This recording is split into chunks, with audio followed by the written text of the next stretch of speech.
नमस्कार दोस्तों, आप सभी का स्वागत है हमारे खास शो आत्मा की यात्रा में। आज हम अपने साथ लाए हैं एक ऐसे मास्टर को जो कि 11 साल की उम्र से स्वयं ही ध्यान कर रही हैं और उन्होंने 2010 में आनापानासती ध्यान शुरू किया। ये कॉन्शियस कोच है, इनर चाइल्ड और पास्ट लाइफ रिग्रेशन थेरेपिस्ट भी है। तो आइए इन्हीं से जानते हैं इन्हीं की जर्नी, कैसे इन्होंने खुद से अपनी आत्मा की आवाज़ सुनी और लोगों की हेल्प करनी शुरू कर दी। उनका नाम है शुभांगी वशिष्ठ जी। आइए हम सब मिलकर उनका स्वागत करते हैं। आपका स्वागत है आत्मा की यात्रा कार्यक्रम में। Thank you Aruna ji, thank you so much. Shubhangi ji, आप अपने बचपन के बारे में हमें कुछ बताइए। जी, देखिए, मेरा जन्म जो हुआ है वो दिल्ली में हुआ है। मैंने अपनी पढ़ाई और मेरा जन्म, और मैं एक ऐसे छोटे परिवार से मेरा जन्म हुआ, उस परिवार में जहाँ मेरे माता पिता और दादा दादी थे, और मैं पहली संतान थी अपने माता पिता की। तो मैं कहूँगी कि बहुत प्यार, हर एक बच्चे को प्यार मिलता है, जो भी बच्चा इस धरती पर आता है। तो मुझे भी वही प्यार अपने परिवार से मिला। उन्होंने मेरी सारी ज़रूरतों को पूरा किया जो बच्चे की ज़रूरत होती है, और बहुत खुशी परिवार था। और बहुत अच्छा, मैं कहूँगी, मेरी नानके में, दादके में बहुत प्यार मिला, क्योंकि मैं बहुत सालों बाद में घर में एक छोटा बच्चा आया था। तो सारा कुछ, सारी अटेंशन मैं कहूँगी कि मेरे पर रहती थी, और मेरे आसपास ही उनका संसार रहता था। तो बहुत अच्छे से मैं कहूँगी मेरा बचपन, उस समय का जब मैंने जन्म लिया, तो बहुत अच्छा रहा। तो मेरा भाई मेरे से 1.5 साल छोटा है, तो हम दोनों में इतना एज गैप नहीं था। तो मेरे को जल्दी ही मेरा एक बचपन का साथी मिल गया, जिसके साथ मैं खेला करती थी, हम रहा करते थे साथ में। और मैं कहूँगी कि हमारे और कोई, मैं कहूँगी, इतने दोस्त नहीं थे, भाई और मैं ही हम सब चीज़ें खेलते रहते थे। और मैं कहूँगी शरारती की बात पे, कि मैं इतनी शरारती नहीं थी, पर मेरा भाई बहुत शरारती था। तो वो शरारत करता था, और मैं भी भागीदारी बन जाती थी, कि मुझे होता था कि उसको डांटनी पड़नी चाहिए, नहीं मैंने भी इसके साथ कुछ किया है। तो ऐसे हम दोनों एक साथ रहते थे। और स्कूल में भी हमारा सेम स्कूल होता था। तो कभी कभी तो मुझे लगता था, क्योंकि स्कूल में भी भाई है, घर में भी भाई है, तो वो मुझे कहीं क्लास में देखता था, वो होता था कि मुझे, जैसे घर में मुझे गुड़िया बुलाते हैं, तो बोलता था कि मुझे गुड़िया के साथ ही बैठना है, और मेरी क्लास में ही बैठता है। तो उसके कोई फ्रेंड नहीं होते थे, तो वो मेरे साथ ही खेलता था। तो मुझे एक टाइम पे लगता था कि अब नहीं, अब आप अपने फ्रेंड्स बनाओ, मुझे अपने बनाने, और मेरे को अपनी क्लास में बैठना है। तो उसको होता था, नहीं, जहाँ गुड़िया जाएगी, जहाँ वो जाएगी, मुझे भी वही करना है, वहीं जाना है। तो ऐसे हम दोनों का रिश्ता मेरे भाई के साथ रहा है, कि अभी भी मैं कहूँ कि वो ऐसा लगता ही नहीं है कि वो छोटा है। मुझे लगता है वो मेरा बड़ा भाई है और मैं छोटी हूँ, क्योंकि वो मुझे गाइड करता है, बताता है कि नहीं गुड़िया, ऐसे करना चाहिए। या एक ऐसे रोल में आता है, बड़े के रोल में, कि जैसे पिता के रोल में, कि नहीं मैं देख रहा हूँ, मैं तेरा ध्यान रख रहा हूँ। तो ऐसा हमारा बचपन रहा मेरा भाई के साथ। और बहुत अच्छा, मैं कहूँगी कि हम दोनों, जैसे कि अच्छे, जो भी, अगर पिकनिक भी जाना है तो उसके साथ ही होता था। तो ऐसे हम रहे हैं घर में, हमारी परवरिश हुई है कि पूरी हमें फ्रीडम दी गई थी, कि जो हम पढ़ना चाहें, जो भी हम सीखना चाहें, वो हमें करने को दिया। तो क्योंकि परिवार में ऐसा रहता है कि लड़की है, तो भाई इसने तो किसी और घर चले जाना है, तो इस पे इन्वेस्टमेंट इतनी नहीं होनी चाहिए। बट ऐसा नहीं था मेरे घर में। मेरे, जो मैं कहूँगी, मेरे दादाजी जो थे, वो बहुत ही खुले माइंडसेट, मैं कहूँगी ओपन माइंडसेट के थे, जिनमें उनको था कि नहीं, लड़की को भी हमें उतना ही पढ़ाना है, उतना ही देना है। तो कोई भी डिफरेंस लड़के लड़की में मैंने अपने घर में नहीं देखा। तो पूरी फ्रीडम थी मेरे घर में। तो उन्होंने मुझे अच्छे से पढ़ाया, जो भी मैं करना चाहती थी, और बाहर भी। और मैं एक कोएड स्कूल में पढ़ी हूँ, तो जहाँ पे लड़का लड़की दोनों साथ पढ़ा करते हैं। तो वहाँ ही मुझे अच्छी अपब्रिंगिंग मुझे मिली। और कहूँगी कि मेरे दादाजी ने वो मेक श्योर रखा कि नहीं, इसको जो करना है, जो पढ़ना है वो वैसे ही करेगी। और बहुत ओपन माइंडेड थे वो इस चीज़ में। और मैं कहूँगी उनसे भी मैंने बहुत कुछ सीखा अपने बचपन में। जैसे मेरे दादाजी जो सर्विस में थे, वो तो मंडे टू सैटरडे वो जॉब करते थे, और संडे भी दिन मैंने देखा कि वो घर में मदद करते थे। जैसे उस टाइम पे तो हेल्पर होती नहीं थी, घर का काम सब महिलाएं ही करती थी। तो मैंने दादाजी को देखा कि वो हेल्प करते थे मेरी दादी को या मेरी मम्मी को भी। जब शादी के बाद मेरी मम्मी आई तो उनकी क्लीनिंग में, विंडो क्लीन करनी है, प्लांट्स को पानी देना है, अपने कपड़े खुद वो तय एंड तक 86 एज में जाके उनकी वो एक्सपायर हुए। तो तब तक मैंने देखा उन्होंने अपने कपड़े खुद वो आयरन करते थे। मतलब बहुत डिसिप्लिन अपने में उन्होंने देखा, और वो ही देखने से ही वो मैंने अपने जीवन में, उन्होंने फोर्स नहीं किया कि आपको भी ऐसे करना है, पर उनको देखकर लगता था कि मुझे भी लाइफ में ऐसे ही इंडिपेंडेंट रहना है, कि मुझे खुद अपना कार्य, रिस्पॉन्सिबिलिटी अपनी खुद की लेनी है, किसी पे नहीं थोपना कि आप मेरे लिए ये काम करो या ये करना चाहती हूँ। और मेरी मदर के साथ भी मेरे दादाजी का बहुत ओपन, उन्होंने एक बेटी के जैसे उनको रखा वहाँ घर में।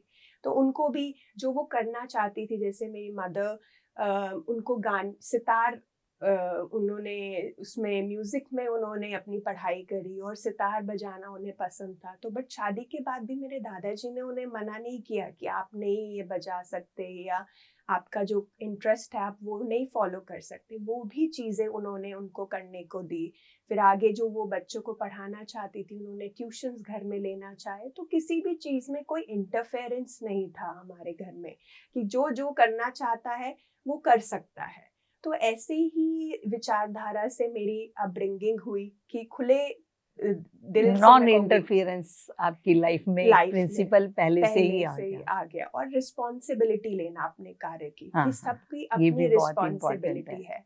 तो वो मैंने अपने बचपन में घर में ये देखा, ऐसे ही जीना, कि ऐसे ही सबको अपना अपना कार्य करना है, और इंटरफेरेंस किसी के जीवन में नहीं। जो दिल से जो करना चाहता है वो उसको फॉलो कर सकता है, और जिसकी जो मदद और कर सकें तो हमें जरूर करनी चाहिए। जी जी, बिल्कुल बिल्कुल। किसी भी हालत में मदद भी हमें करनी चाहिए। जी जी, तो आपकी स्कूलिंग के बाद आपकी पढ़ाई, आपने अच्छी पढ़ाई भी करी, जी। तो क्या आपके कोई और फ्रेंड्स बने या भाई ही फ्रेंड रहा? नहीं नहीं, मैंने और फ्रेंड्स बनाए अपने, और मेरे दोस्त। और मैं कहूँगी कि सोशल से बचपन में जो एक चैलेंज था, मैं अपने बचपन का चैलेंज आपको बताना चाहूँगी, कि मेरी फिजिकल अपीयरेंस को लेके था। जैसे आप जब टीनेजर एज में जाते हैं तो आपको अपनी फिजिकल अपीयरेंस बहुत मायने रखती है, हर बच्चे को लगती है। और उन्हें लगता है कि अगर मैं सुंदर होऊंगा, अच्छा होऊंगा, तभी मेरे दोस्त मुझे स्वीकार करेंगे, मैं उनके सर्कल में जा पाऊंगा। तो मेरा क्या था कि अब हम दोनों भाई और मेरे में सिर्फ 1-1.5 साल का डिफरेंस था। तो मम्मी अपने काम में बिजी रहती थी, अब 2 बच्चे, हम उनको सारा काम भी करना है। तो हम क्या बॉटल पिया करते थे, दूध वाली बॉटल। तो ऐसा होता था, मैंने 7-8 साल तक दूध वाली बॉटल पी। और कभी कभी ऐसा होता था मिल्क भी नहीं होता था, क्योंकि हम रो रहे थे, खेल, तो मम्मी बिजी रख देती कि चुप हो जाएंगे, कि बॉटल दे दो। तो वो होता था। तो वो बॉटल पी के क्या हुआ, मेरे दांत थोड़े से ऊंचे आए। जैसे दांत टूटने के बाद जब दूसरे दांत आते हैं आपके परमानेंट, तो वो ऊंचे आए। तो जिसकी वजह से मेरे अंदर ये फिजिकल प्रेजेंस को लेके बहुत बड़ा अंदर खुद को ही लगने लगा कि कुछ गलत है, कुछ ठीक नहीं है। और मैंने ये सोचना शुरू किया कि लोग बाहर जाना, लोग मुझे देखेंगे तो इस बारे में बात करेंगे। तो मैंने अपने आप को थोड़ा सा शट करना शुरू कर दिया, कि मुझे सोशल गैदरिंग में जाना पसंद नहीं हुआ। और मेरा कॉन्फिडेंस भी धीरे धीरे लो होने लग गया, क्योंकि स्कूल में जाते थे तो दोस्त लोग मजाक में, जैसे लाइट नोट पे सब लोग एक दूसरे की टांग खींचते हैं, तो बच्चे ऐसे टांग खींचते थे कि अच्छा, क्लास में सबसे पहले शुभांगी नहीं आती, उसके दांत पहले आते हैं। तो ऐसे वो बोला करते थे। बट वो तो बड़े लाइट नोट में बोलते थे। बट जो मैं थी, मैं अपने अंदर उस बात को बहुत गहरी, मैंने फीलिंग आपकी जो है गहराई में जानी शुरू हो गई। और जिससे मुझे लगने लगा कि मुझ में कोई दिक्कत है। और मुझे लोग प्यार नहीं कर रहे, स्वीकार नहीं कर रहे, तभी वो ऐसा बोल रहे हैं। तो इस वजह से मैंने अपने आप को एक शेल में अपने आप को बंद करने लग गई। और इसको हम एक गिल्ट का नाम भी दे सकते हैं कि अपने ही अंदर अंदर हमने एक नई चीज को पनपना शुरू करवा हाँ दिया। जी, गिल्ट ना कह के मैं कहूँगी सेल्फ क्रिटिसिज्म कि मैं अपने आप में गलती की, मैं तो सुंदर हुई नहीं, मुझ में कोई खराबी है, मैं तो कुछ ठीक नहीं कर सकती और कोई मुझे प्यार नहीं करता, क्योंकि सब लोग यही बोलते कि इसके दांत, वो सब यही देखते हैं। तो मैंने अपना फोकस अपनी पढ़ाई की ओर लगाना शुरू कर दिया कि अच्छा, मैं पढ़ाई में अच्छे आने चाहिए तो मुझे प्यार मिलेगा, तो चाहे ये चीज थोड़ी पीछे हो जाएगी। तो मैं बहुत पढ़ाई करा करती थी और फर्स्ट भी आया करती थी, क्लास में टॉपर रहती थी।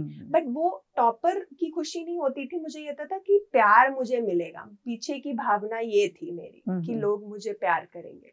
तो फिर मैंने सोशल गैदरिंग में जाना, जैसे शादी में जाना, मम्मी पापा बोलते, पर मेरा मन नहीं होता जाने का। और मुझे लगता कोई दो जन बात करे और मेरी तरफ देख रहे हैं, तो मेरे अंदर एक विचारधारा बन गई कि वो मेरे बारे में ही बात कर रहे हैं, चाहे वो नहीं भी कर रहे थे। हाँ। बट फिर भी मेरे अंदर का वो बच्चा यही कहता था, देखा वो फिर तुम्हारे दांत के बारे में बात कर रहे हैं, तुम्हारे अपीयरेंस के बारे में बात कर रहे हैं।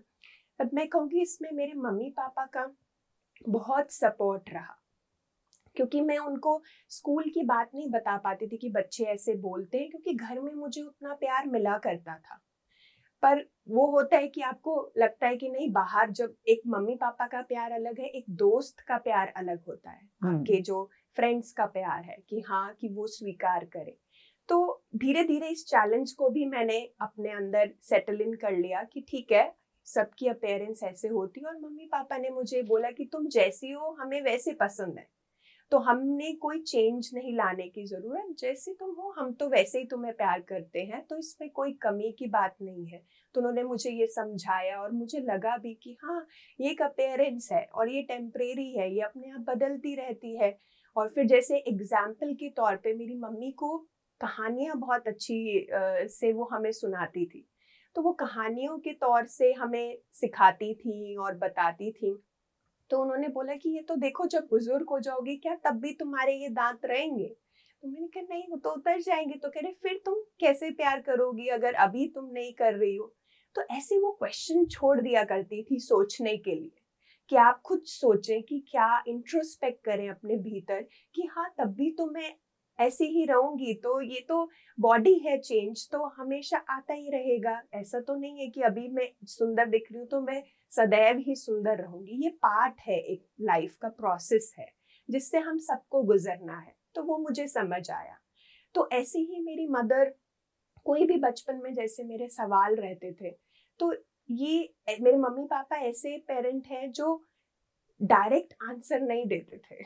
जैसे हर पेरेंट को लगता है कि बच्चे ने कुछ पूछा तो हमें पता होना चाहिए और मुझे वो बताना है बच्चे को। बट वो ऐसे नहीं पेरेंट थे। जैसे मेरा कोई भी सवाल होगा, वो कहेंगे अच्छा तुम्हें क्या लगता है, तुम बताओ। जैसे एग्जाम्पल के तौर पे, अगर मैं आसमान को देख रही हूँ और वहां कोई, जैसे बच्चे होते हैं ना, कोई इमेज दिखती है उनको क्लाउड में और वो पूछते हैं मम्मी ये क्या है, आप बताओ ये क्या है। तो वो मुझे बोलती थी तुम्हें क्या लगता है क्या है। तो वो मेरे से पूछती थी और मैं फिर बताती थी, अच्छा मुझे ये लग रहा है, ये स्माइल है या ये फेस है। तो बोलती थी हाँ वही है जो तुम्हें लग रहा है, तुम ठीक कह रही हो। तो वो हर सवाल मेरे, वो अपने अंदर ही मुझे बोलती थी सोचने के लिए कि इसका उत्तर क्या होगा। उन्होंने कभी जवाब नहीं दिया मुझे, उन्होंने बोला कि तुम्हें खुद आंसर मिलेगा इस चीज का। तो ऐसे करते करते मेरा एक ट्रस्ट, मैं कहूंगी, यूनिवर्स पे बना। मुझे लगता था कि यूनिवर्स आपसे बात करता है, आपको साइन देता है, तो अगर आप उनसे कुछ पूछेंगे तो आपको जवाब भी मिलेगा। तो मेरा बस ये एक, मैं कहूंगी, तकिया कलाम बन गया कि कुछ सवाल आए तो एक थॉट यूनिवर्स में दो, आपको अपने आप वो जवाब मिलेगा। तो मेरे लिए वो मम्मी पापा जवाब देने वाले नहीं थे, मुझे था कि ये पूरा ब्रह्मांड है जो मुझे बताएगा कि जो भी मेरे भीतर से प्रश्न आएंगे। तो आपके जीवन के अंदर जो बीज थे, मतलब बचपन से ही ये बो दिए गए कि आपको अपनी इंट्यूशन सुननी है जी, तो उसी से आपको आदत पड़ गई और आपको एक्सेप्ट करना आपके मदर ने सिखा दिया कि जो भी परिस्थिति है उसको आज की डेट में एक्सेप्ट करो, जब आगे होगा तो आगे देखा जाएगा। जी बिल्कुल। बहुत अच्छी आपकी बचपन की जर्नी, और इस जर्नी में आपने बहुत कुछ सीखा। जी जैसे आप बता रही हैं कि आपने एक्सेप्टेंस भी सीख ली, इंट्यूशन को भी अभी से जान लिया, और उस यूनिवर्सल पावर को भी आपने बचपन से ही कि कुछ है जी जो हमें हमेशा मदद करता है। जी तो आपकी पढ़ाई आगे बढ़ती रही, और आपके जीवन में जैसा कि है कि आप बचपन से ही ध्यान कर रही थी, जी उसके बारे में हमें जी। बताइए। तो ध्यान की यात्रा मेरी जब मैं 11 साल की थी, मेरे दादाजी ने वो बीज बोए ध्यान के। तो मेरी फैमिली, मैं कहूँगी एक आध्यात्मिक फैमिली है, जो उन्होंने कभी भी कोई रिचुअल, या मैं कहूँगी मंदिर जाना बुरी बात नहीं है, बट उन्होंने कभी फोर्स नहीं किया कि तुम्हें मंदिर जाना ही है या ये पूजा पाठ करनी ही है। तो उन्होंने एक हमारे गुरुजी थे, तो उनका नाम लिया हुआ था, तो मेरे दादा दादी और मम्मी पापा ने। तो हमारे अंदर भी, मेरे भाई और मेरे अंदर भी आया कि हमें भी वहाँ जाना है, उनसे मिलना है। और उन्होंने ये नहीं बोला कि तुम्हें भी नाम लेना चाहिए या तुम्हें भी ये करना चाहिए, क्योंकि उनका ये फिलॉसफी थी कि बच्चे एक्शन से सीखते हैं। तो अगर उनको ये अच्छा लगेगा जो हम कर रहे हैं, तो वो अपने आप इस चीज को करेंगे। तो हम वहां गए और हमें अच्छा लगा, तो हमने उन्हें बोला कि हमें भी ये चीज करनी है। और उन्होंने बताया कि ध्यान करना है, बट आपको एक चैंट, एक मंत्र दिया उन्होंने, जैसे राम नाम दिया, कि आपको वो ध्यान करते हुए उस नाम का जाप करना है। तो हमने समझ लिया, और उन्होंने हमें बोला कि आप यहाँ पर बैठिए समाधि के पास और ध्यान करिए। तो वो पहली दफा था मैंने एक ध्यान के पोस्चर में मैंने आंखें बंद करी, क्योंकि हम सिर्फ आंखें बंद करते हैं सोने के लिए। सोने के लिए। तो मुझे था कि आंखें बंद करनी है, तो ये कैसा ध्यान है कि आंखें बंद करके क्या होगा। तो वो अंदर से सवाल आने लगे, और मैंने वो ध्यान करा। 15-20 मिनट का वो ध्यान था, कोई सिर्फ वो नाम जाप करना था, बट एक असीम शांति को मैंने अपने भीतर महसूस किया। पहली दफा मुझे लगा कि सब कुछ अंदर जो आवाजें थी वो कहीं ना कहीं शांत हो रही हैं। और फिर मैंने वो ध्यान की यात्रा मेरी शुरू हुई, भाई और मैं, हम सब परिवार वाले इकट्ठे हम ध्यान करते हैं। और अभी तक हमारे घर में, जैसे हफ्ते में एक दिन हमने स्पेसिफिक रखा हुआ है कि हमारे जो मेरे फादर के फ्रेंड्स और मेरे दादाजी के जो फ्रेंड थे, वो सब जिन्होंने नाम लिया हुआ था, वो सब हमारे घर आते थे, और हम मिलकर स्वाध्याय करते थे, किताबें पढ़ते थे, उनकी फिलॉसफी जो हमारे गुरु महाराज थे उनके बारे में, उनकी जिंदगी कैसे रही, तो वो सब पढ़ा करते थे और ध्यान करते थे। और मेरे घर में ये भी था कि जब सब आएंगे ध्यान करेंगे, तो कोई भी खाली पेट नहीं जाना चाहिए। तो मेरी माँ वो प्रसाद बनाया करती थी, और सब लोग, जितने भी लोग, चाहे 10 लोग हो, चाहे 5 हो, चाहे 15 हो, जितने भी आएंगे वो सब प्रसाद खा के जाएंगे, एंड में खाना खा के जाएंगे। तो वो अभी तक वो रूल फॉलो हो रहा है हमारे घर में। तो मेरी भाभी आ गई हैं, तो वो भी वही करती हैं कि सब लोग खाना खा के, चाय वगैरह पी के डिनर करके जाएंगे। तो वो हमारे घर में एक रूटीन बन गया कि ध्यान तो करना है और किताबें पढ़नी है। तो ध्यान करने के बाद बहुत सारे अंदर से एक्सपीरियंसेस होने लग गए। कभी मुझे पहली दफा एक लाइट का अनुभव हुआ कि एक जोत है, और आंखें बंद है, पर मुझे लग रहा है वो जोत जा रही है और ऐसे घूम रही है आसपास मेरे। तो ऐसे धीरे धीरे एक्सपीरियंसेस होने लगे। बट जो गुरुजी थे वो अपने भौतिक शरीर में नहीं थे उस समय जब हमने नाम लिया। तो कोई ऐसा गाइड नहीं था जो आपको बताए कि आप ठीक चल रहे हैं, या जो ये एक्सपीरियंसेस हो रहे हैं क्या वो ठीक है। क्योंकि मेरे अंदर आता था कि अच्छा ये कैसे हो सकता है, आंखें बंद है, एक रोशनी मेरे सामने जा रही है। और कभी कभी ऐसी ऊर्जा लगती थी कि हम जैसे 3-3 घंटे में मेडिटेट करती थी। तो ऐसा होता था कि कभी कभी मेरा माथा, मैं कहूँगी, मैं अपना फोरहेड को फ्लोर पे टच करके मैं 3 घंटे ऐसे मेडिटेट करती थी। और मुझे नहीं पता चलता था कि ऐसा क्यों हो रहा है, कि मेरा मन अपने आप होता था कि मैं बेंड होके मेरा फोरहेड टच हो रहा है मदर अर्थ के, मतलब धरती के ऊपर। फिर जब उठती थी ध्यान से लगता था ये ऐसे कैसे हुआ, मतलब ऐसे सवाल रहते थे। और आपको जैसे मैंने बोला कि मैंने दादाजी सबसे कुछ, सबने कहे ना ठीक है होगा, तुम देखो क्या है ये। तो वो बताते नहीं थे कि ये क्यों हो रहा है या ये क्या सही है। तो ये सवाल, और मुझे ध्यान करना सच में बहुत अच्छा लगता था। मुझे लगता था कि हाँ, ये ऐसा टाइम है। मैं अपने लुक फॉरवर्ड करती थी उस मंडे के दिन को, कि जब सब आएंगे घर पर, हम इकट्ठे बैठ के ध्यान करेंगे, भोजन करेंगे, एक दूसरे की एक्सपीरियंसेस सुनेंगे। तो हम सुना करते थे, बट किसी को बताते नहीं थे कि ये सही है कि गलत है या क्या है। सुनते थे। स्वाध्याय का काम आप तब भी करते, स्वाध्याय भी करते थे और साथ में सज्जन संगति तभी से परिवार से ही शुरू हो गया। जी।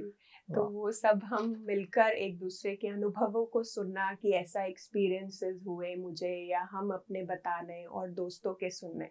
तो ऐसे हमारा वो मंडे, हमारा बहुत अच्छा वो दिन निकलता था। शाम को हम सब मिलके बात करते थे, ध्यान करते थे, और ध्यान को ही फिर मैंने अपने जीवन में उतार लिया। पर धीरे धीरे मैं कहूँगी कि जैसे जैसे क्लास मेरी बढ़ती रही एजुकेशन वाइज, तो प्रायोरिटी थोड़ा सा मेरे काम की तरफ या पढ़ाई की तरफ हो गई, तो ध्यान मैं कहूँगी थोड़ा सा कम होने पीछे लगा। की तरफ चला गया। पीछे की तरफ चला गया। तो मुझे लगता है जब फ्री होगा टाइम में तब करूँगी। तो एक रेगुलर, मैं कहूँगी रूटीन के जैसे नहीं फॉलो कर पाई मैं, बट वो क्यूरियोसिटी बहुत रहती थी अंदर से, जो प्रश्न की जो अनुभव हो रहा है मुझे, ये जो जर्क आ रहे हैं, या मैं जो ये ऐसे नीचे मेरे जा रही हूँ, ये क्यों हो रहा है मेरे साथ ऐसा।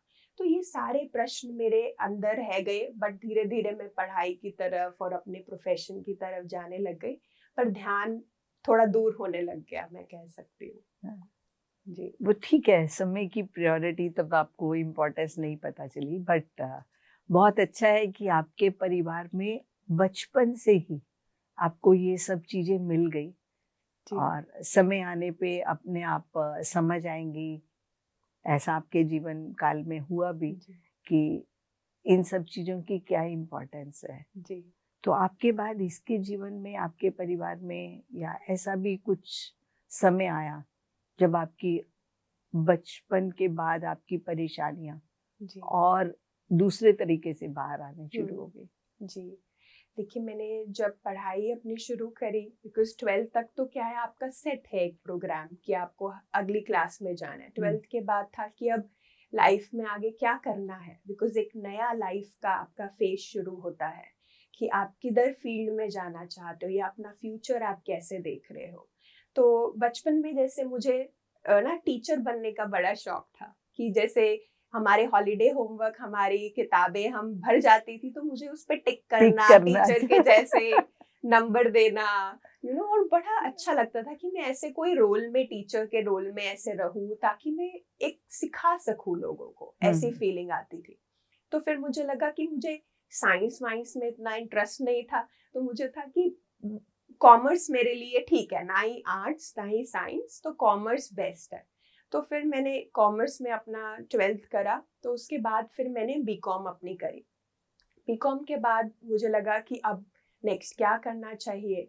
तो मुझे लगा कि कुछ, क्योंकि उस समय आपको कुछ पाने की इच्छा होती है, एक यंगस्टर को लगता है कि मैं जीवन में कुछ करूं, जिससे मेरा नाम हो, या मेरे मम्मी पापा मेरे को प्राउड फील करे कि हमने कुछ किया है। तो मुझे वो लगा कि क्यों ना फिर मुझे मास मीडिया में जाना चाहिए, बिकॉज वो आपको फेम भी देता है, आपको पावर भी देता है, ओपननेस भी देता है। ओपननेस, आपको एक्सप्लोर करने को बहुत कुछ मिलता है, दुनिया को जानने में बहुत कुछ मिलता है। तो मुझे लगा कि वहाँ सीखने के लिए मेरा बहुत कुछ होगा। और वैसे ही मैंने वो डिप्लोमा कोर्स करा, मैंने 2 साल का कोर्स था वो। और फिर मैंने इंटर्नशिप करी एक न्यूज़पेपर में, जहाँ पे मुझे हेड बनाया गया था कि ईस्ट दिल्ली के जो एमसीडी वगैरह के इलेक्शन होते, तो आपके वहाँ पे जाके उन वॉलंटियर्स से आपको इंटरव्यू लेना है और बात करनी है, और वो फिर एक न्यूज़ आपको बनानी होती थी पूरी, और वो अगले दिन न्यूज़पेपर में आती थी। तो मुझे बहुत अमेजिंग ये काम लगता था कि मुझे नए नए लोगों से मिलने को मिल रहा है, उनसे बात करने को मिल रहा है। तो मैं हर एक वॉलंटियर, चाहे वो किसी भी पार्टी का हो, तो हमें उनके पास जाना होता था, उनके क्या गोल्स हैं, क्या उन्होंने आगे आगे, अगर वो पहले से अध्यक्ष हैं तो उन्होंने क्या जीवन में करा है सोसाइटी के लिए, और या वो आगे क्या करना चाहते हैं। तो वो उनसे मैं इंटरव्यू लिया करती थी, और इंटरव्यू लेके बहुत समझ आता था चीज़ों को लेके और हम न्यूज़ बनाते थे उस चीज़ को लेके, तो अच्छा लगता था कि हाँ, आपको भी लोग जानते हैं, एक रिस्पेक्ट से आपको देखते हैं। बहुत खुशी होती थी कि उनके बारे में, जीवन के बारे में, क्योंकि लोगों को जानना मुझे बहुत अच्छा लगता था कि क्या उनकी सोच है, कैसे वो कल्चर से आ रहे हैं, क्या वो जीवन में करना चाहते हैं। तो वो करके मुझे एक बूस्ट मिलता था कि हाँ, ऐसा ही कुछ काम मुझे करना है। और मैंने फिर उसको ही आगे अपना प्रोफेशन बनाया। फिर मैं एक टीवी चैनल में, आफ्टर कंप्लीटिंग द कोर्स, मैं टीवी चैनल में, मैं बहुत अच्छे रिनाउंड टीवी चैनल में जॉब करने लग गई as a PR, public relation officer की तरह। और वहाँ उनका सेटअप बनाना, उनके इंटरव्यूज लेना, लोगों को, बच्चों को इकट्ठे करना। पर कहीं ना कहीं ये चैलेंज आने लगा, मुझे लगता था कि जो, क्योंकि न्यूज़ में क्या होता है कि आपको कुछ गलत बताना है, कुछ नेगेटिव बताना है, बिकॉज़ तभी लोगों को क्यूरियोसिटी होती है। अट्रैक्ट करेंगे हाँ, ना आप उनको। अट्रैक्ट करेंगे क्योंकि तो कुछ स्पाइस आपको लेकर आना है। उसमें मसाला होना हाँ, चाहिए कोई। मसाला होना चाहिए। तो जो अच्छा काम हो रहा है उसमें लोग अच्छा नहीं देखना चाहते। उनको था कि कुछ ऐसा कि किसी ने कोई गलती करी है, किसी पे कोई ब्लेम डालना है, या उस पार्टी ने कुछ गलत करा है तो उसको लेकर आना है, या वो पार्टी किसी और पार्टी को ब्लेम कर रही है। तो मुझे लगने लगा कि ये वो नहीं है जो मैं दुनिया को बताना चाहती हूँ। क्योंकि मुझे लगता था सोशल मीडिया एक ऐसा माध्यम है जो एक माध्यम है, एक आम इंसान और एक दुनिया के बीच में एक ब्रिज को वो बनाता है। क्योंकि आम इंसान उसी के थ्रू ब्रह्मांड को देखता है देखते कि अच्छा, मेरे पास के लोग क्या हैं, आसपास लोगों की सोच क्या है।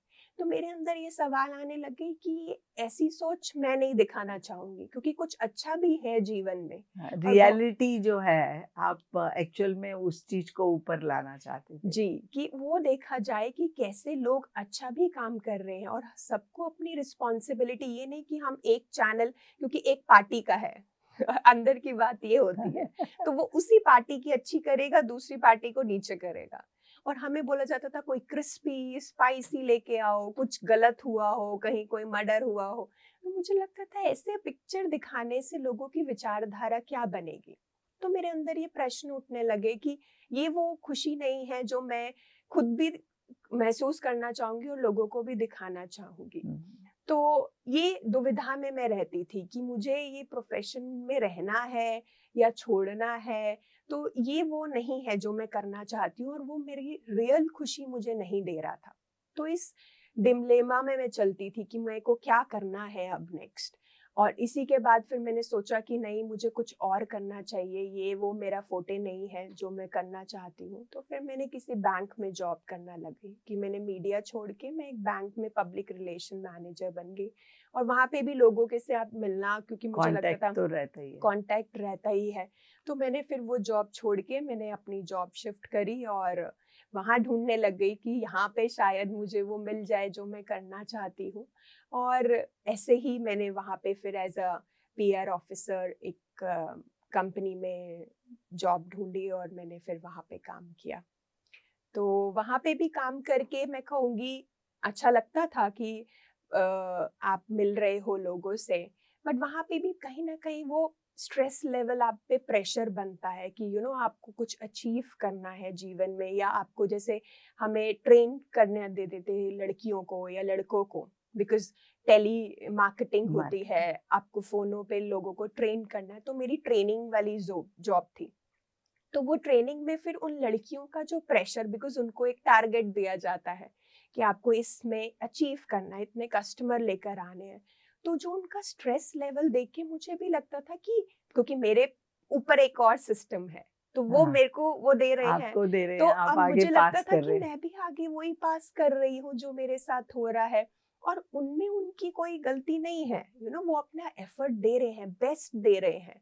बट वो जो प्रेशर था वो कहीं ना कहीं टोल होने लग गया मेरे बॉडी पर, माइंड पर, कि वो है अपनी रात रात भर वो प्रेशर आगे भी देते रहना, और अनकॉन्शियसली वो चला जाता है पास हो आगे। रहा था। क्योंकि मुझे पता नहीं चल रहा था कि कैसे रिएक्ट करना है चीजों को, और मैं उनके ऊपर वो गुस्सा, क्योंकि मेरे को डांट पड़ी तो अनकॉन्शियसली हम आगे बात निकाल ट्रांसफर देते कर देते, क्योंकि लगता है क्योंकि आप उसी पे गुस्सा निकाल सकते हो जो आपसे छोटा है।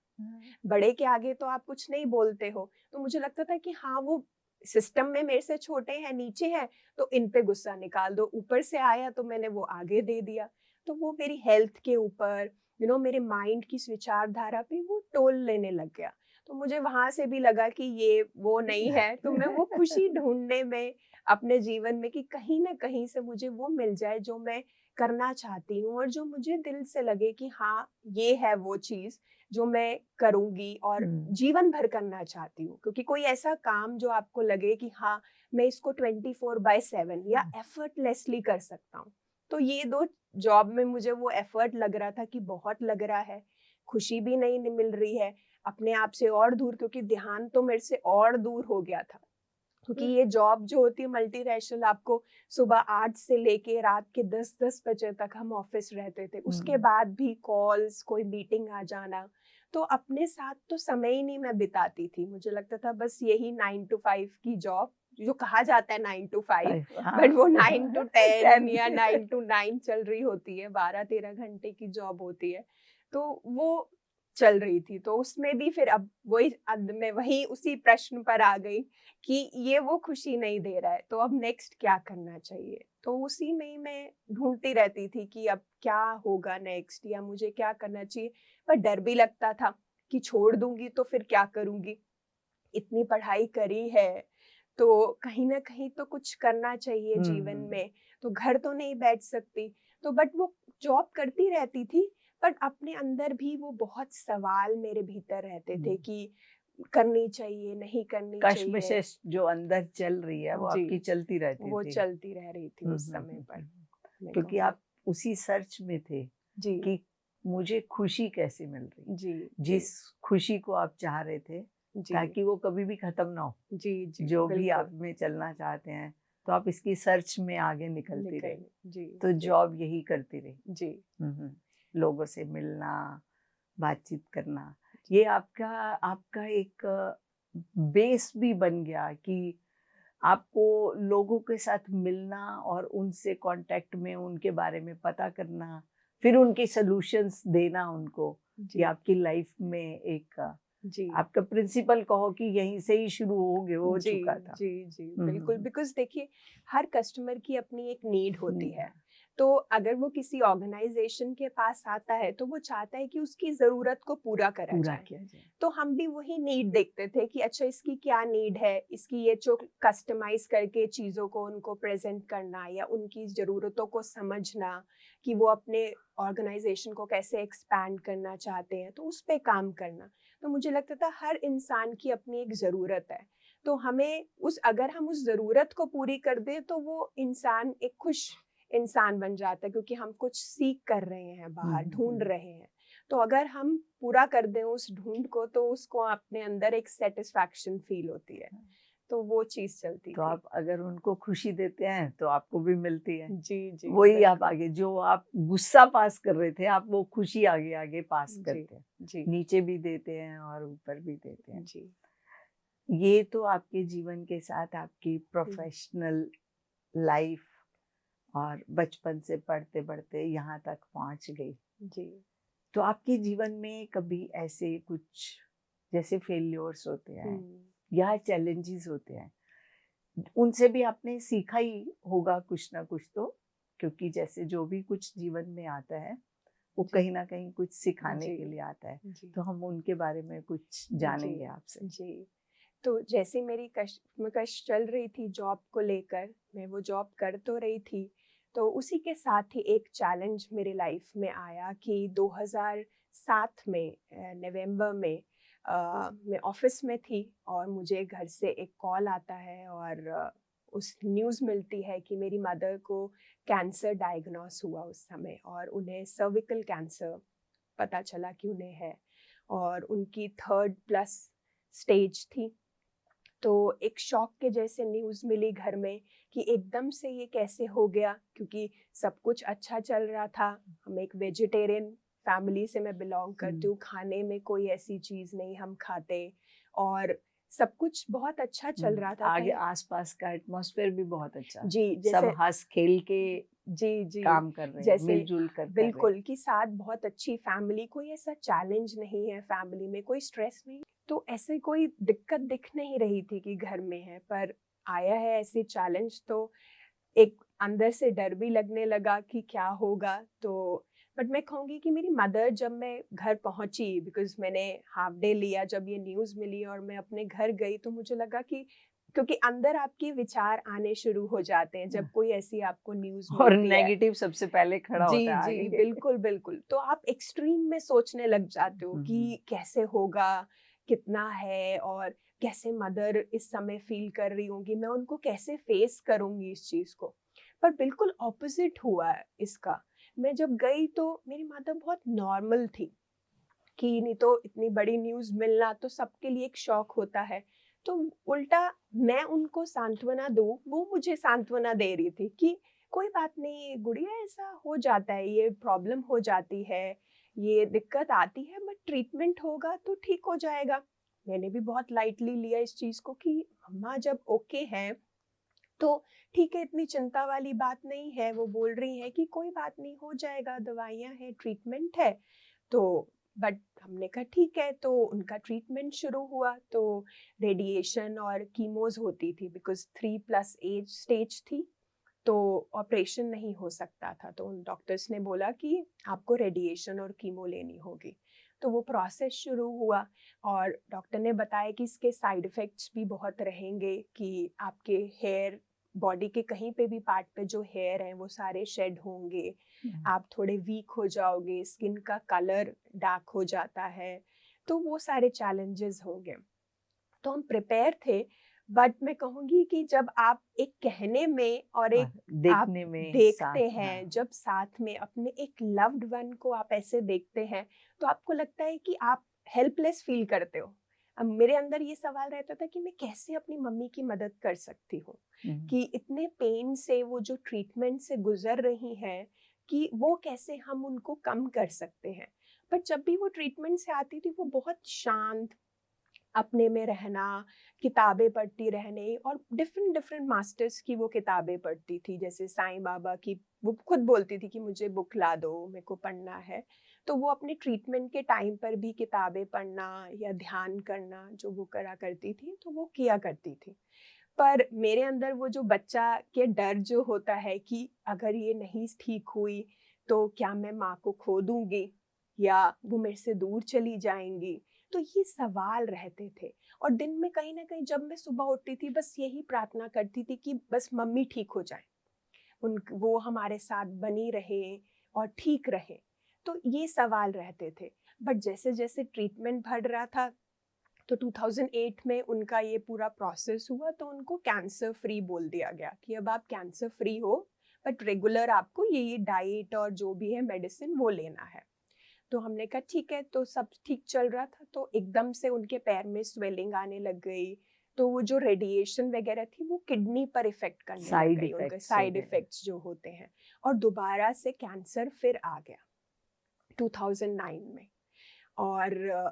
और ज़्यादा स्टेज हो गई, तो और ज़्यादा कीमोस की डोज बढ़ने लग गई, तो जिसमें उनकी वैसे ही बॉडी बहुत टिमिड रेजिस्टेंस थी, नहीं बहुत थी। वीक थी। तो वो बोल रही थी कि आई थिंक ठीक है जैसे है, बट घर वालों को लगता है कि नहीं नहीं, हमें कोशिश करते रहना है, हम नहीं ऐसे देख सकते, आपको ट्रीटमेंट लेना होगा। तो वो फिर राजी हो गई कि ठीक है, बट वो धीरे धीरे, मैं कहूँगी कहीं ना कहीं वो हमें प्रिपेयर कर रही थी, बिकॉज भाई और मैं, हम रेडी नहीं थे कि वो ऐसे एकदम से चली जाए, या एकदम एक शॉक न्यूज़ आती है तो लोगों को लगता है एकदम से ये क्या हो गया। तो भाई और मेरे को ये रहता था, इनफैक्ट मैं कहूँगी भाई मेरी मम्मी से बहुत ज़्यादा क्लोज था, मतलब हर चीज़ मम्मी के थ्रू ही बात करना, पापा से भी इतनी बात नहीं करता था, मम्मी के थ्रू ही अपनी नीड बताता था कि मम्मी पापा को बोलेंगी और मेरी चीज़ पूरी हो जाएगी। तो वो बहुत अटैच था मम्मी के साथ। तो इन 2 सालों में जैसे उन्होंने हमें वो प्रिपेयर करना शुरू करा कि इट्स ओके, कि अगर मैं चली जाऊंगी तुम हैंडल कर सकते हो जीवन को, और तुम अपने में सक्षम हो, अपनी रिस्पॉन्सिबिलिटी तुम जानते हो, और जीवन तुम बहुत अच्छे से जी सकते हो। पर वो कहती तो थी, पर अंदर नहीं जाता था, क्योंकि लगता था कि नहीं, माँ नहीं होगी तो हम कैसे कुछ जिएंगे, भी नहीं कुछ भी होगा। नहीं है, जीवन ही चला जाएगा। तो ये प्रश्न रहते थे, और आई थिंक 2009 में उन्होंने चूज किया अगस्त 20 अगस्त को उन्होंने अपनी बॉडी को छोड़ा। तो छोड़ा, पर अंदर वो बच्चा जो था, जिसको माँ के खोने का जो दर्द होता है, वो मुझे फ़ील होने लगा और बहुत सारे प्रश्न अंदर से आने लगे कि ये मेरे साथ क्यों हुआ? ये तो जीवन ही मेरे लिए एक फेल्यूर के जैसे हो गया कि मैं अपनी मम्मी को नहीं बचा पाई। क्योंकि आपको लगता है कि कुछ ना कुछ कमी रह गई या क्या था, क्योंकि तब समझ नहीं आता था कि ऐसा क्यों हुआ है। और गुस्सा आता था अपने आप को भी लेके कि मेरे को क्यों छोड़ गई, और गुस्सा आता था उन पर भी कि वो मुझे क्यों छोड़ के चली गई। और मेरी मदर गई तो मैं ही घर में खाली फीमेल थी, बिकॉज़ उनसे पहले मेरी दादी एक्सपायर हो चुकी थी। तो मेरे दादाजी, मेरे फादर और मेरा भाई। तो जब वो गई तो मैंने एक मदर का रोल ले लिया अपने फैमिली में कि मुझे घर भी देखना है और काम भी करना है, भाई को भी देखना है, वो मेरे से छोटा है। तो अपने इमोशंस को कहीं न कहीं मैंने दबा दिया, दबाना शुरू कर दिया। वो गुस्से को, कि मैं कैसे रो सकती हूँ या मुझे स्ट्रॉन्ग फील दिखाना फीलिंग है। दिखानी है। क्योंकि मेरे से छोटा भाई है तो उसको भी तो सँभालना है, अगर मैं वीक फ़ील करूँगी तो वो और वीक हो जाएगा। और दूसरी तरफ बड़े थे, हाँ, उनको भी संभालना ही जी, है। जी, जी, कि फैमिली देखना, अब दादाजी हैं, पापा हैं, तो मुझे घर में भी पूरा अपना 100% देना है और बाहर भी संतुलन करना है। पर जैसे मैंने कहा, मैं जॉब करती थी तो जो स्ट्रेस आता था या कोई कुछ हल्के में भी, अब आप कोई काम अगर थोड़ा ठीक नहीं करोगे तो थोड़ा कोई लोग बोलते हैं आपके बॉस कि भई आपने काम नहीं ठीक करा, या बट उस बात को ना मैं बहुत दिल में ले लेती थी और मुझे लगता था मैं बहुत भावुक हूँ, मेरा बहुत रोने को मन करता था, मैं छुप-छुप के रोती थी कि उन्होंने ऐसा बोल दिया। और मैं, मतलब लोगों, अपने फ्रेंड से जब बात करती थी वो बोलते थे कि इतनी कोई बड़ी बात नहीं है, इट्स ओके, ऐसा बोलते हैं, बट तुम बहुत दिल पर ले लेती हो। पर मुझे समझ नहीं आता मैं क्यों दिल पे, मुझे होता था कि नहीं, मुझे ये नहीं लेना है, मुझे ऐसे रोना नहीं है। तो पर मेरे साथ रुकता ही नहीं था, वो बाहर निकल कर आ जाता था। फिर से वही सवाल आ जाते थे कि मुझे यहाँ नहीं रहना, मम्मी छोड़ के चली गई है, मुझे कोई प्यार नहीं करता है। अपने अंदर ये सवाल को लेके मैं घूमती थी कि मुझे कहीं से कोई जवाब मिले कि वो ऐसे क्यों गई और क्यों मैं यहाँ हूँ अभी, क्योंकि मुझे कोई उद्देश्य नहीं दिख रहा था जीवन में कि जॉब तो मैं कर रही हूँ पर वो जॉब में भी मैं खुशी नहीं है मेरी। तो मैं उन सवालों को लेके घूमा करती थी, जिन दोस्तों के साथ जाती थी कि ये ऐसा क्यों हुआ या ऐसा चैलेंज आया या ये जॉब करनी चाहिए, बट कहीं से भी मुझे वो सेटिस्फेक्शन आंसर नहीं मिलता था जो मुझे लगे कि हाँ, ये चीज़ को मैं फ़ॉलो कर सकती हूँ। तो वो ढूँढ, मैं कहूँगी, मेरे वो सवाल जो दबे हुए थे, वो सब बाहर निकल कर आ गए कि मैं कौन हूँ, मेरा क्या उद्देश्य है, मैं यहाँ जीवन में क्यों हूँ? मुझे तो यहाँ से जाना है, मुझे अपनी मम्मी से मिलना है। तो ये मेरे चैलेंज एक बहुत बड़ा मेरे जीवन में उस समय आया और इसी सवाल को लेके मैं सब जगह घूमती रही कि कहीं से मुझे कोई उत्तर मिले। तो आपने इस बीच के अंदर किसी और से भी संपर्क किया, मतलब कि इन सवालों को ढूँढने के लिए? जैसे आप एक गुरु के साथ जी, जुड़ी हुई थी, जी। और या आपकी साधना में थोड़ा-सा ट्रैक लिया क्या? हुँ, इस ड्यूरेशन में आप जी। जो राम नाम का जाप करके हुँ, ध्यान करती थी, हुँ। तो क्या उसका कुछ बीच में ट्रैक आया क्या? जब मम्मी भी चली गई, जी। तो आपने उसका सहारा लिया क्या? तो मैंने इन सवालों को ध्यान के माध्यम से ढूँढ आंसर लेने की कोशिश करी कि मैं ध्यान करती थी। उस समय तो मुझे ध्यान में अच्छा लगता था कि हाँ, मुझे एक शांति का अनुभव होता था कि हाँ, मैं जो अंदर जो मेरा भावनाओं का जो भूचाल अंदर वोल्केनो आया हुआ है, वो शांत हो रहा है। उन इमोशन को मैं एक न्यूट्रल लेवल पर ला रही हूँ। पर थोड़े दिन बाद जैसे और मैं जीवन में जैसे बढ़ती थी तो वो एक रिएक्शन के जैसे फिर से वो बाहर निकल कर आ जाता था। तो हुँ। मुझे समझ नहीं आता था कि ये भाव फिर दोबारा आई जा रहे, क्या है जो मुझे सही नहीं जा रहा जीवन में, जो मुझे करना चाहिए। और जो मैं अगर गुरुजी की बात करूँ, कोई फिजिकल तो कोई था ही नहीं वहाँ पर। वो सिर्फ ध्यान कहते थे कि ध्यान करिए, तो अपने प्रश्न मुझे होता था मैं किससे शेयर करूँ? कि दादाजी भी वो बोलते थे, वो कहते थे अब जो तुम्हारे भीतर हो रहा है तुम देखो कि भाव आ रहे हैं, बट मेडिटेशन करो, ध्यान करने से अपने आप वो कम होते जाएंगे। बट अंदर ये जागरूकता रहती थी कि कब खत्म होंगे, कि कब ये मैं सही चीज पे कर पाऊंगी, कि और मैं सही चल रही हूँ कि नहीं चल रही हूँ। तो ये प्रश्न मेरे रहते थे। और कहीं से मुझे नहीं, दोस्त तो क्या बोलते थे, छोड़ना चल करते हैं, तू इन्हीं क्वेश्चनों को लेके बैठ जाती है। तो उनके पास भी कोई आंसर, क्योंकि किसी के पास किसी का कोई आंसर नहीं है। जो मुझे समझ आया कि प्रश्नों के उत्तर आपके अंदर से ही प्रश्न आए हैं, तो आपके अंदर ही अंदर से उत्तर उत्तर आएंगे। आएंगे। तो वो कहीं से भी जो भी देते थे उत्तर, वो मुझे जमता नहीं था। मैं कहूंगी जो मेरे दिल को भा जाए कि हाँ ये ठीक है। तो वो सर्च मेरी मैं ढूंढती थी, मंदिरों में जाके मेडिटेट करना या वहाँ के कुछ प्रवचन सुनना। थोड़े टाइम के लिए वो सांत्वना देता था, आपको एक मोटिवेट भी करता था, पुश करता था कि नहीं, जीवन में आए हो तो जीवन को जीना है। तो वो जो मैं कहूँगी वो अर्ज जो थी कि मुझे अपने आप को खत्म करना है, या जो ये ऐसे प्रश्न रहते थे कि मुझे अपनी मम्मी को मिलना है, वो थोड़े से मैं कहूँगी कम आने लगे कि हाँ, जीवन को मुझे जीना है। अगर कुछ है, इन सवालों के उत्तर लेके ही मुझे जाना है कि ये क्यों हुआ। तो वो जाया करती थी अलग जगहों पे, लोगों को भी मिलती थी, पर एक संतुष्टि नहीं मिलती थी कहीं पर भी जाकर, मुझे मैं कहूँगी। और इसी सवालों को लेकर घर में, अब जैसे मम्मी के जाने के बाद मेरे फादर को लगा कि अगर तुम तैयार हो तो तुम्हें शादी कर दे। अपने नए फेज में जाना चाहिए, बिकॉज अब तुम जॉब में भी अच्छा समय बिता लिया, तुमने 8-9 साल जॉब कर ली है, तो अब समय है आगे अपने एक नए पड़ाव में जाने का। तो उन्होंने कोई फोर्स नहीं कहा, बट उन्होंने पूछा कि तुम तैयार हो, अगर तुम्हारे जीवन में कोई है तो तुम बता दो, नहीं तो फिर हम ढूंढ ढूंढ लेंगे। लेते हैं। तो मैंने बोला कोई ऐसा नहीं है, पर हाँ ठीक है, अगर आपको लग रहा है कि ये ठीक समय है तो आप देख सकते हो कोई। तो उन्होंने बोला ठीक है। उन्होंने ढूंढना शुरू करा या अपने आसपास जो भी बात करी। और फिर मुझे 2010 में मुझे हितेश मिले, एक एक सेटअप में, एक अरेंज मैरिज के सेटअप में। और मेरे पास तो सवालों का भंडार था कि मुझे जो पूछना था कि ये जीवन में जो भी मैं कर रही थी, क्योंकि मुझे भी था कि कोई ऐसा इंसान होना चाहिए जो मेरी वेवलेंथ, मेरे इमोशन को समझे, और जो मैं थोड़ा, जो अध्यात्म की ओर मेरा रुचि है, उसकी भी रुचि कहीं ना कहीं उसमें होनी चाहिए। तो तो आप जानते थे का अभी हतेश जी इसी उसमें ट्रैक में हैं, या जस्ट एज ए दोस्त आप उनसे बात कर रहे थे? जी, मैं बिल्कुल नहीं जानती थी हितेश के बारे में, ना उनका प्रोफेशन वाइज़, ना मुझे पता था कि वो स्पिरिचुअल हैं। मैं एक फॉर्मल सेटअप में, जैसे एक नया, अट्रैक्शन एक। हाँ, एक नए लड़का-लड़की मिलते हैं, एक फैमिली ने मिलाया है, तो मैं वैसे गई थी उनसे मिलने के लिए कि एक मिलना है। ये भी नहीं डिसाइडेड था कि यहीं हो जाएगा।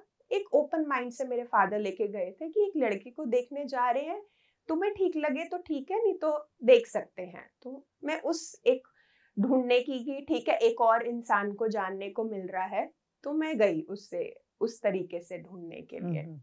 और मैं हितेश को मिली, हम लोग मिले। और मैं कहूँगी कि वो कुछ ऐसा दिन था कि जहाँ मुझे लगता है कि मेरे एक जीवन में एक नया पड़ाव आना था। मैं हितेश से मिलना मेरा था, और उनसे मिलने से मुझे पता चला कि वो भी, उनकी रुचि है थोड़ी अध्यात्म में।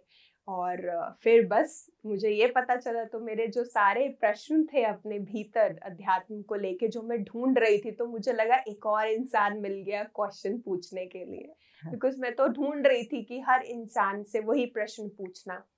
तो जब वो मिले, तो मैं कहूँगी वो दिन था जहाँ मेरी एक सही अध्यात्म की यात्रा मेरी शुरू हुई, जिसमें मेरे को अपने प्रश्नों के मैंने उत्तर जाने और उनके साथ साझा किए कि अच्छा ये सारे हैं। और बहुत धैर्य से उन्होंने उन प्रश्नों को सुना मेरे। और फिर मुझे धीरे धीरे उन प्रश्नों के मुझे उत्तर मिलना शुरू करे। और ऐसे ही हमारी फिर जर्नी शुरू हुई हितेश के साथ मेरी, कि हम एक क्योंकि मेरे को लगता है, जैसे मैंने कहा कि यूनिवर्स आपको साइन देता है, तो वो साइन की बात थी जब मैंने पहली दफा हितेश की फोटो देखी, क्योंकि पहले सबसे पहले फोटो आई और फिर हमने कहा कि हम फिजिकली मिलेंगे।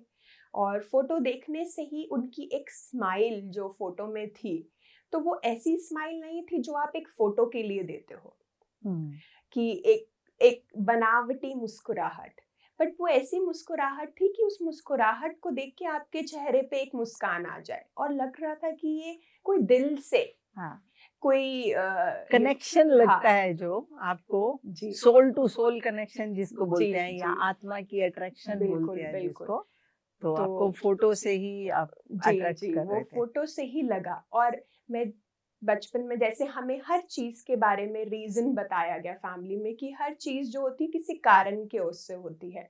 तो अगर मेरा नाम या आपका नाम अरुणा है, मेरा नाम शुभांगी है, तो उसका भी कोई रीजन है, तभी ये नाम रखा गया है। तो जब मैंने हितेश का नाम सुना तो मुझे लगा हितेश मतलब किसी के हित में काम काम करने वाला। करने वाला। तो मुझे नाम में ये ना रुचि रहती थी हर चीज के पीछे की इसके जानकारी पीछे के लिए। कारण क्या है? कारण क्या और क्या रूपक है, बिकॉज हर चीज एक रूपक है। तो नाम के पीछे भी कोई ऊर्जा मुझे लगता है कि वो इंसान के अंदर इम्बाइब्ड होती है, क्योंकि बचपन में ही आपको वो नाम दिया गया है। तो उस नाम की भी कोई ऊर्जा है आपके साथ, तो वो मुझे लगा। और हमारा डेट ऑफ बर्थ, जैसे मैं 4 नवंबर हूँ, हितेश 7 नवंबर है, और 7 मेरा लकी नंबर था बचपन से। तो मुझे लगता था कि अगर रिजल्ट भी आना है मेरे रोल नंबर में भी, और ऐसा नहीं मैं सोचती थी, वो हो जाता था अपने आप। जैसे 7 तारीख को ही रिजल्ट निकलेगा, मेरा भाई 7 जनवरी है, मेरे पापा 17 मई है, तो हर किसी में 7 कहीं ना कहीं मुझे लगता था। हमारे घर का एड्रेस भी B57, तो 7 आ जाता था। तो मुझे लगता था कि 7 है तो ये सही है, कंपैटिबल है। तो मैंने ये 2-3 चीजें देखी और मैंने अपने पिता को तुरंत बोल दिया कि मैं तैयार हूँ इनसे मिलने के लिए, कि हाँ वो मुझे लग रहा है कि कुछ कनेक्शन है। और फिर हमारी उनसे पहली मुलाकात होती है मेरी हितेश से। आप हितेश जी से जब मिले तो क्या आपके परिवार जन भी साथ थे या आप अकेले ही मिले उनको? जी, तो जब मैं हितेश से मिली तो हम सिर्फ हितेश और मैं नहीं मिले, मेरी तरफ से मेरा भाई और मेरे फादर, और उन्हें लगता था कि कोई और फीमेल भी होनी चाहिए, तो मेरी मासी और मेरे मौसा जी जो थे वो भी हमारे साथ चले। और हितेश की ओर से उनके माता पिता आए और साथ में उनकी बड़ी बहन थी, बड़ी बहन है जो स्पेशली लुधियाना से आई थी, उनके हस्बैंड और उनकी बेटी, वो सब जने थे और हमारी तरफ से हम सब जने थे। और हमने एक बाहर, ना कि किसी के घर पर, ना मेरे घर पर ना हितेश के घर पर, तो हमने कहीं बाहर सेटअप, गुड़गांव में एक रेस्टोरेंट में हमने डिसाइड किया कि हम वहाँ मिलेंगे। और फिर हम वहाँ गए और हमारी फैमिली और हितेश की पूरी फैमिली, हम लोग एक दूसरे से मिले, फैमिली से मिले और एक दूसरे को जाना हमने। और फिर थोड़े समय के लिए हमने पर्सनली, हमने जैसे सब बड़े कहते हैं कि अब आप अपनी बात आपस में बात कर लो। लीजिए कि अकेले में आपके जो भी पूछना चाहते हैं आप एक दूसरे से। तो फिर अलग से फिर हितेश और मैं हम बैठे और उन्होंने अपने बारे में बताया, मैंने अपने बारे में बताया, और ऐसे करके हमारी पहली मुलाकात हुई उनके परिवारजनों से भी और हितेश से भी।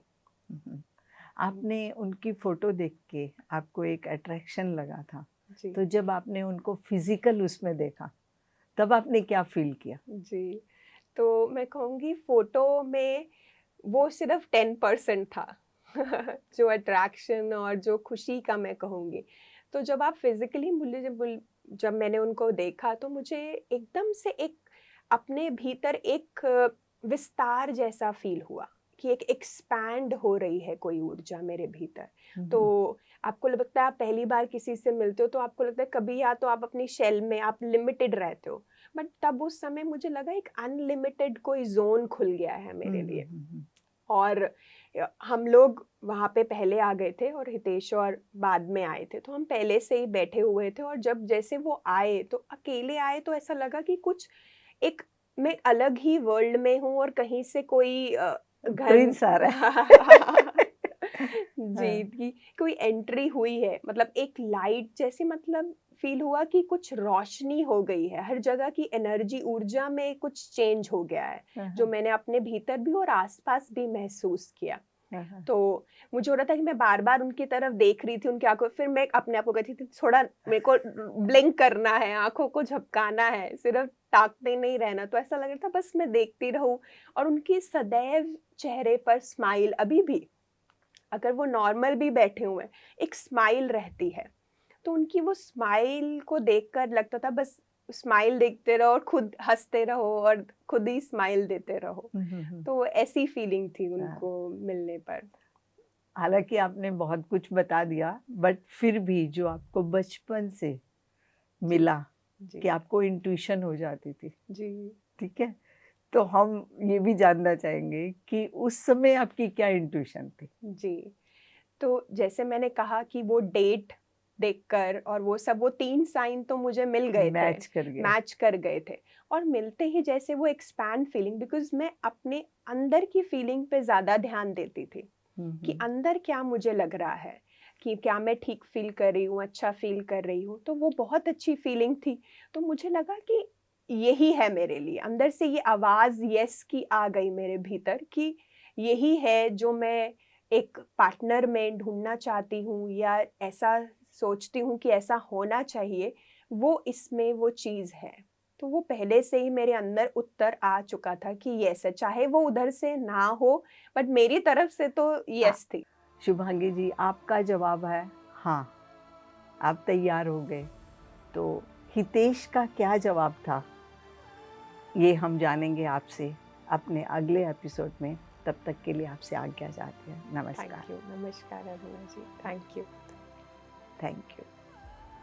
दोस्तों, हमने बहुत कुछ जाना जीवन में। बचपन से जो हमारी आदतें होती हैं, जो स्वभाव होते हैं, या जो परिवार के अंदर हमें सिखाया जाता है, वो कैसे हमारे अंदर जड़े और गहरी हो जाती है।